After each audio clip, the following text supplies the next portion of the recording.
Before I jump into my story, I want to offer a quick warning. The story deals with themes of abuse, regret, and a bit of self-loathing. It might be difficult for some people to hear, especially if you've experienced anything similar. I encourage you to take care of yourself before continuing. I did something as a teenager that I'll never forgive myself for. It's something that I still carry with me, and it feels like a weight sitting heavily on my chest, especially when I think about the way he still looks at me. I used to hurt my baby brother. Not constantly, not viciously, but I did, and to this day, I don't fully understand why. A few years back when the pandemic hit and school shut down, I was 16 years old.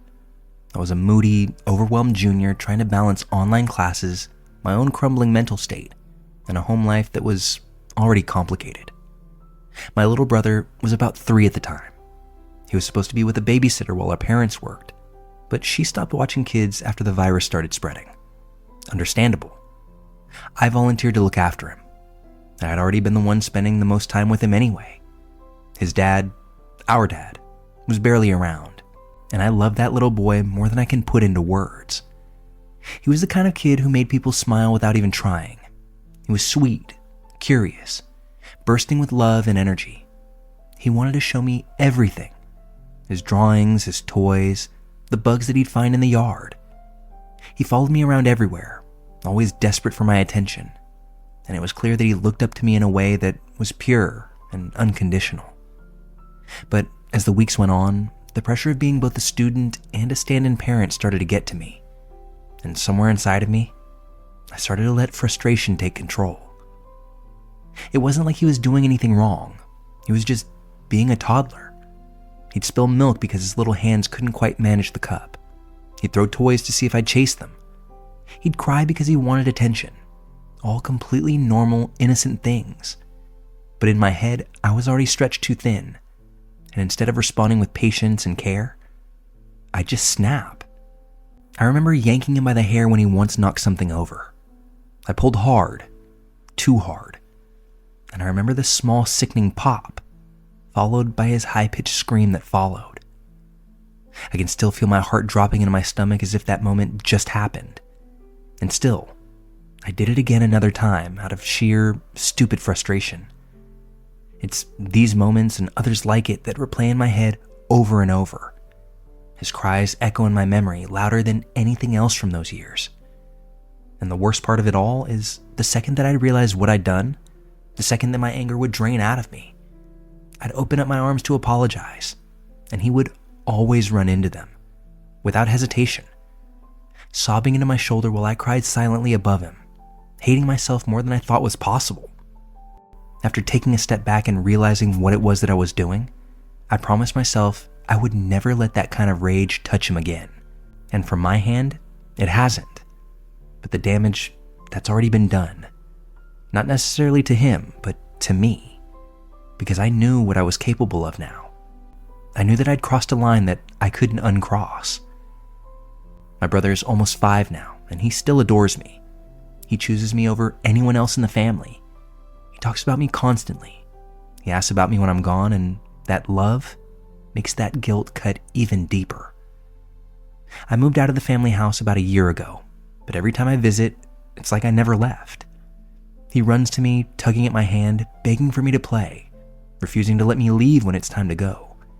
He cries at the door, asking my sister when I'm coming back.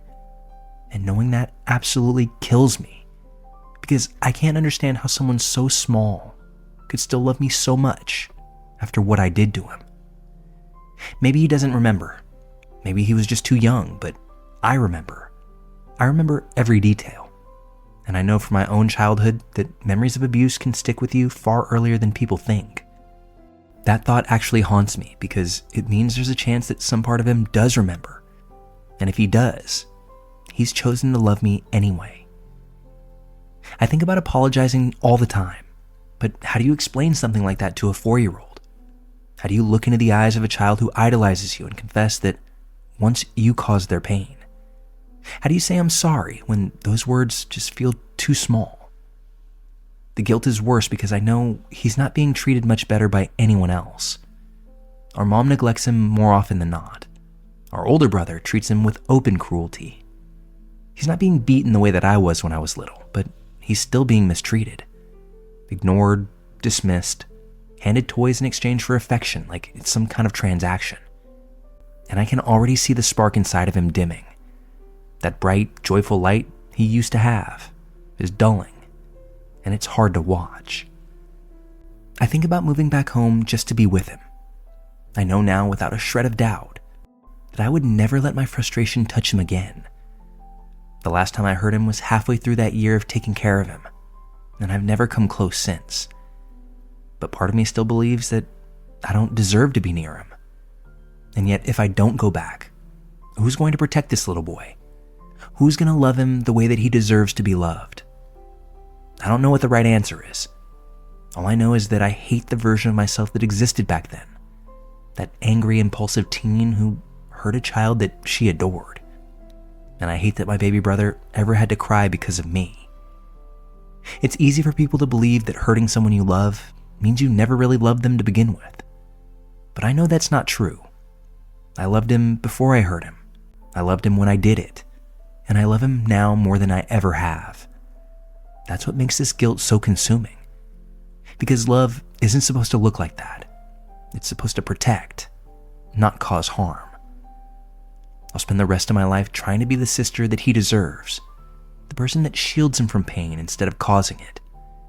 And I hope that one day when he's old enough to understand, I'll have the courage to tell him the truth, to look him in those eyes and tell him that I'm sorry. But until then, I carry this remorse and shame alone. The knowledge that I became, even briefly, the very thing I always swore that I'd protect him from. And every time he calls my name, every time he runs into my arms, and every time he tells me that he loves me, it's both a gift and a punishment. A reminder of how much I failed him, and how much I still have left to make right.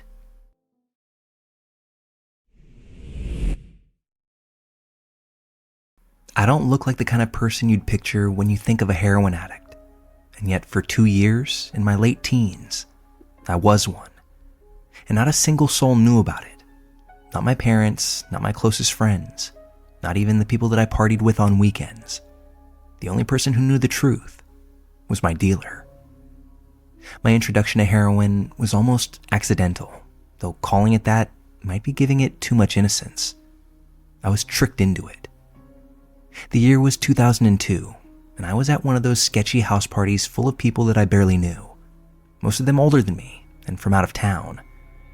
Now, I'd snorted pills before, regular over-the-counter stuff, and the guy I was with told me that that's what he was offering me that night. I was already drunk, and at that point in my life, I'd tried just about anything once. But the second I did it, I knew something was different. This was nothing like I'd ever felt before. Easily 100 times stronger than any pill I'd tried. I wasn't just high, I was euphoric, floating and blissfully untouchable. I remember sinking into a couch and feeling like the world had just melted away. Then I heard his friend start yelling at him, something about lying to me. That's when I found out this wasn't just any run-of-the-mill opiate. It was heroin. And the sad truth was that in that moment, I didn't care. I was popular at school, not the cruel, mean girl kind of popular, more like the lead chick from Clueless. I threw parties, got good grades, I was friendly with everyone and involved in clubs and sports. Adults loved me. I think that I wore that good girl mask perfectly. Even to myself, it felt impossible that I would ever end up doing something like heroin. But that's the thing about addiction. It doesn't care who you are. I was hooked from that very first hit. Around this time, I reached out to a guy named Micah who had dropped out of our school. This kid barely spoke English, had no friends, and everyone knew that he sold drugs. I lied and told him that I was getting it for a friend, one with a debilitating illness. At first, I kept my doses small, roughly the same amount that I'd done at the party, and I convinced myself that I was being careful with it. I told myself that I'd only do it once a week. I knew how dangerous heroin was. I knew my parents, who were successful, loving people, would disown me if they ever found out. but soon once a week turned to 2, then 3, then 4. It was the only thing that made me feel that good. Addictive doesn't even come close to describing it. For about 8 months, I managed to keep things from spiraling completely out of control. My dealer eventually figured out that I was the one using, and in a rare act of mercy, cut me off. For a while, I was miserable. The withdrawal was awful, and the depression that came with it was even worse. My parents just chalked it up to teenage angst, and my friends assumed that I was just stressed or anxious with something. I did something incredibly risky after this. I tried to find a new dealer. I reached out through someone at school and said my friend was looking. Now, this person could have easily exposed me, and my entire double life would have come crashing down. But they didn't. And eventually, I was able to find someone. This new guy was far sketchier, but his product was way stronger. After a few weeks of being clean by circumstance, I relapsed. I paid for my habit mostly with my part-time job, and my tolerance built back up almost immediately. By the time senior year rolled around, I was a full-blown hophead, and yet no one knew. I was still throwing parties, still playing the role of the together teenage girl, and I feel like I wore that disguise pretty well. But deep down, I knew I couldn't keep doing it forever. College was coming, and the reality of my situation was starting to sink in. One moment in particular shattered any illusion that I had any innocence left. My 18th birthday. My parents wanted to take me out for a nice dinner. All my friends were planning a big party, and all I wanted to do was stay in my room and do H. So I lied to them. I told everyone I was sick and spent the entire day alone, high out of my mind. It was supposed to be one of the happiest milestones of my life, and I wasted it, completely numb. That was my first real wake-up call. I tried to quit. I'd stop for a few days, then relapse. Stop again, relapse again. Vicious cycle. I spent most of my time holed up in my room or wandering aimlessly around the park. I skipped so much school that year that my teachers probably thought I was failing out. My parents still had no idea what was going on. Eventually, though, I managed to stay clean. For 5 months, I didn't touch the stuff. But then one night, I found a couple of my mom's prescription painkillers. I took them, and I felt that familiar warmth flood my body again. I was this close to calling my dealer, but somehow, I stopped myself. That was the real turning point. When I left for college, it was the first time in years that I had no access to the drug. There simply wasn't any available, and little by little, the cravings that I experienced started to fade. My focus shifted to classes, friends, and building a life for myself. The obsession loosened its grip, and eventually I stopped thinking about it altogether. In the 20+ years since, I have yet to touch an opiate again. Not once. To this day, I've never told anyone in my life about my addiction. Not my parents, not my best friends, and not even my husband. It's a chapter of my life that I've sealed off completely, one that only seems to exist in my memory, and sometimes even I can't believe that it happened. Because I wasn't the stereotype. I wasn't living under a bridge or stealing to feed the habit. I was a straight A student. I was the girl people assumed had it all together, and yet, behind closed doors, I was hiding track marks on her long sleeves and lying to just about everyone who loved me. Looking back now, it's terrifying to know just how close I came to destroying my life before it ever really began. I was a teenager, a kid, and I was playing with fire. If things had gone just a little differently, I might not be here to tell this story. I know that I'm one of the lucky ones. Most people don't get a chance to walk away from that life, but I did, and it's something that I think about every single day. Because no matter how normal you may look on the outside, addiction doesn't care. Doesn't care about your GPA or social status. Doesn't care if your parents love you or if you're not that kind of person. It can just happen to anyone. And for 2 years of my life, it happened to me.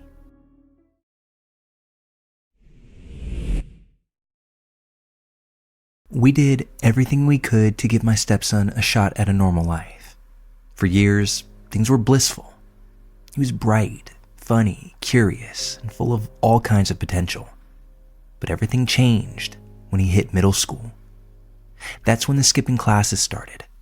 First, it was weed, then psychedelics. Little by little, things spiraled until he was showing schizoaffective symptoms at just 13 years old. And I was the one who had to pull him out of 2 different schools, eventually homeschooling him just to stop him from making things worse by sneaking off to smoke with friends. Most people don't realize this, but cannabis doesn't usually cause issues unless you're already predisposed to schizophrenia. And for my stepson, that genetic time bomb was ticking from the start. For a while, it seemed like he was stabilizing. We thought maybe we were getting ahead of it. He was even able to visit his biological mother that summer. But then, without warning, she showed up at our house 2 weeks before his predetermined drop-off and dumped him on our front porch without saying a word. And this time, he was fully delusional, like hallucinating, completely gone. His mother and her boyfriend, knowing his diagnosis, had been supplying him with weed and Ritalin for weeks, letting him refuse his antipsychotic meds. 9 weeks of smoking joints, chewing pills, and slipping deeper into psychosis undid everything we fought so hard to stabilize. And the damage from that summer was permanent. From that moment on, everything became a battle. We had to fight him just to take his meds so he wouldn't fly into violent rages fueled by delusions. His cognitive abilities deteriorated. He became confrontational, explosive, and unable to finish a single grade in high school. I spent years trying everything: specialized classes, dedicated teachers, carefully structured schedules, along with endless doctor visits. But every time it felt like we made progress, he'd blow it up. He'd throw a desk at a teacher, start fights every day, try to attack doctors, try to attack me or his father. Sometimes the only option left was to have him committed to mental health facilities. We became that family. The one with the police car parked out front every few months, hauling our son away as neighbors watched from their windows, unsure whether to feel sorry for us or to stay far away. When he visited his biological mother again, he put her in the hospital. He fractured her face because she refused to give him a cigarette.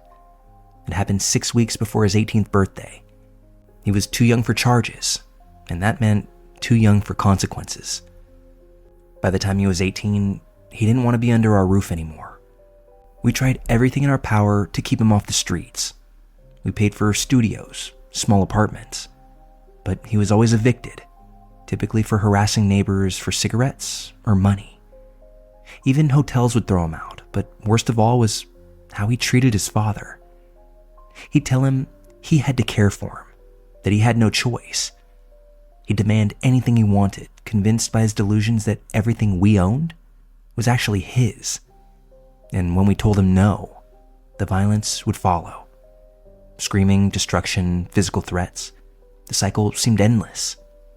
Cut him off, he'd beg to come back, act normal long enough to regain support, then turn on us once more. And the system? Complete joke. Social services, mental health court, adult guardianship, SSI, all useless.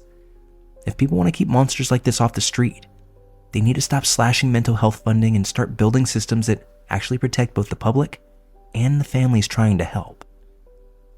I hit my breaking point the day that his father bought him a phone. It wasn't the newest model or anything fancy. It was just so that we'd know that he was safe.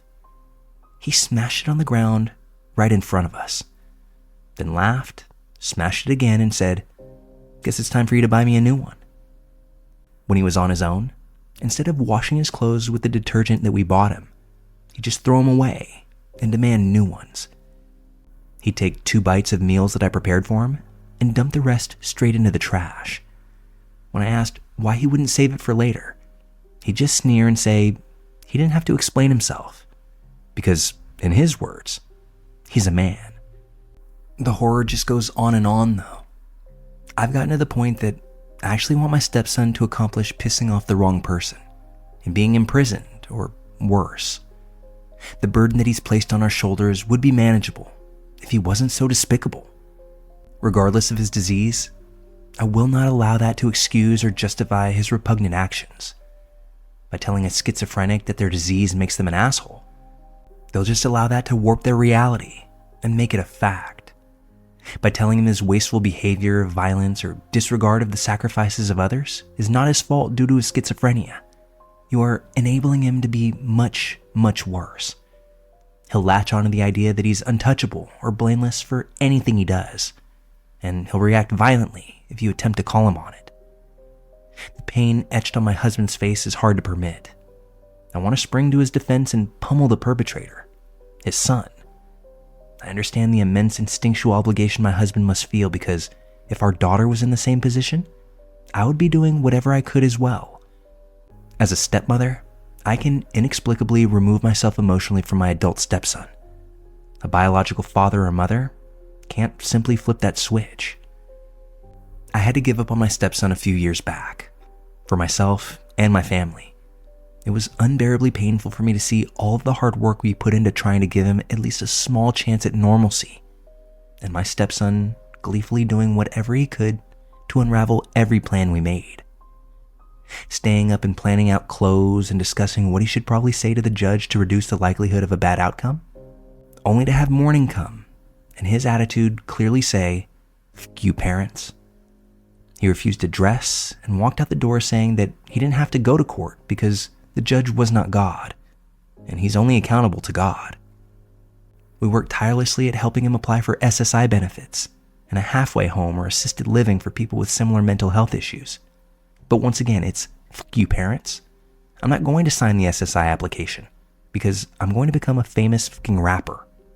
And you guys owe me like 60 grand anyway. I don't know where he got that number. I'm going to live at that hotel, the one that he was trespassed at and kicked out of. Fuck that halfway house, because I'm a man now and I make my own fucking rules. Well, guess who gets arrested for trespassing again and has a warrant for failure to appear for the first trespass? Guess that judge is God after all.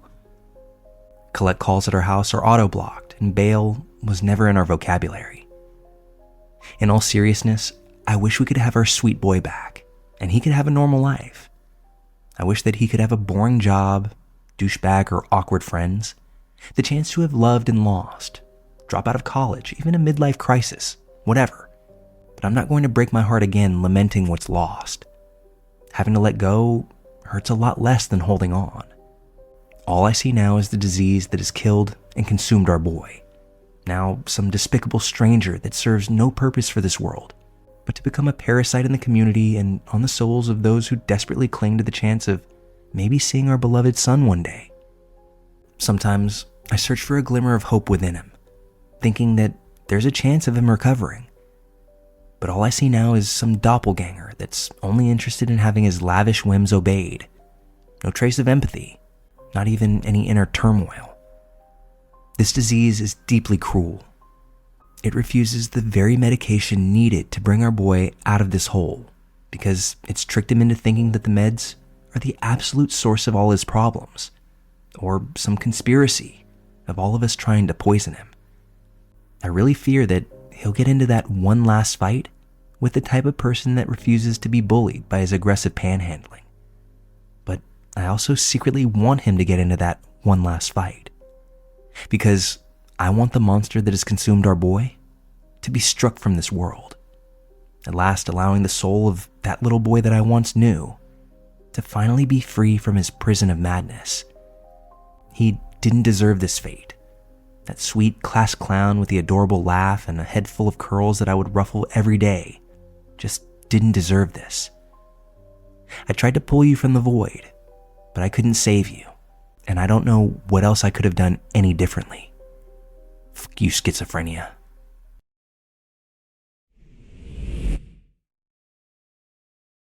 In the early to mid 80s, think 1983 to 86, we lived in a small resort town. My best friend was a slightly chubby kid named Toby. Shy, reserved, but we always had a blast together. One summer, a series of events that I remember, but I don't know why, have caused me to believe that my family may have killed his dad.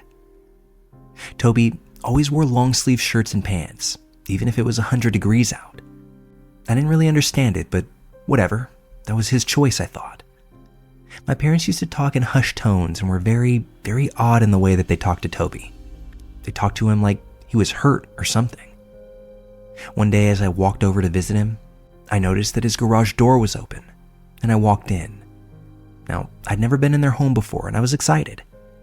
When I walked into the living room, I found Toby tied to a chair and bleeding from his arms. A quick look and I saw that he'd been scratched or cut. Toby noticed me and said, "You need to leave. My dad's going to be back soon." So I did just that. I went straight home and told my parents in a nonchalant kind of way what I saw as I played on the floor. I remember them looking at each other and then them sending me to my room. I laid in my bed and I could hear my parents arguing. Not really yelling, but arguing about something, which was weird because I had never heard my parents argue and it upset me. I got up and walked out to talk to my mom, who I could tell had been crying, and asked what happened and where did Dad go. She said, "It's okay, we just got some bad news and Dad was just going to go see your uncles. Now, go back to bed." It wasn't uncommon for my dad to go see my uncles or my uncles to be around the house. They only lived about 10 minutes away. Bunch of bachelor fellas. I went back to bed and heard my father and uncles returning to the house a little bit later. I think they were in 2 separate cars, maybe more. The last thing I remember from that night, before falling asleep, was hearing them rummaging around in our garage. The next day was to me just another day. I got up, had breakfast, and went to go find Toby. But today was different, and I soon realized that. In all the time that we played together, Toby and I don't ever remember meeting his mom. But today I did. She was a thin lady who looked very tired and spoke softly to me. I did my introduction of who I was, and she said that she had heard a lot of good things about me and my family. As a kid, I just nodded along. Later on that day as we played, Toby said his dad had left last night and didn't come back, and that Toby was a bit worried. I remember saying, "Who cares? Let's just play." So we did. For the rest of the summer, I don't remember seeing Toby's dad, but I remember Toby getting more happy. His mom started hanging out with my family a lot more. It was awesome. Then when we eventually moved, Toby and I lost contact for many years. That is, until a few nights back. I ran into him at a local casino as I was playing poker. This guy a couple of tables away looked really familiar for some reason, but I couldn't place him. He actually said hello first, and he said the same thing to me, so we grabbed a coffee. And then we spoke until it clicked who we each were. We talked about the times we had, and he had very fond memories of us. Said it was awesome, and a weird time. I said, "Weird?" He said, "Yeah, that was the summer my dad disappeared." We ended up talking about my memories and his, but I didn't go into much detail. It was a pretty surreal experience, talking with him after all these years, and he talked about how abusive his dad was, and how his mother became a very outspoken, anti-violence spokesperson after that summer, but said that it was great, and his life ended up thus far pretty awesome, just him and his mom. But he always wondered what happened to his dad, even though wondering doesn't equate to missing. We're now both in our early 30s with families of our own and are planning to get together sometime next summer, but I haven't let him know what my suspicions are. I fear getting my parents and my family in trouble, or if it'll uproot the happy things that have happened since that time for all of us.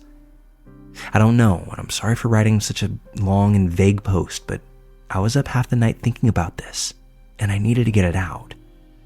I've thought about doing some research, but I don't remember the man's name for the life of me, and I haven't asked Toby. I myself am trying to wrap my head around it. None of the memories clicked together over the years until last night. It's a weird feeling, and I have no idea how to approach it, or if I even should.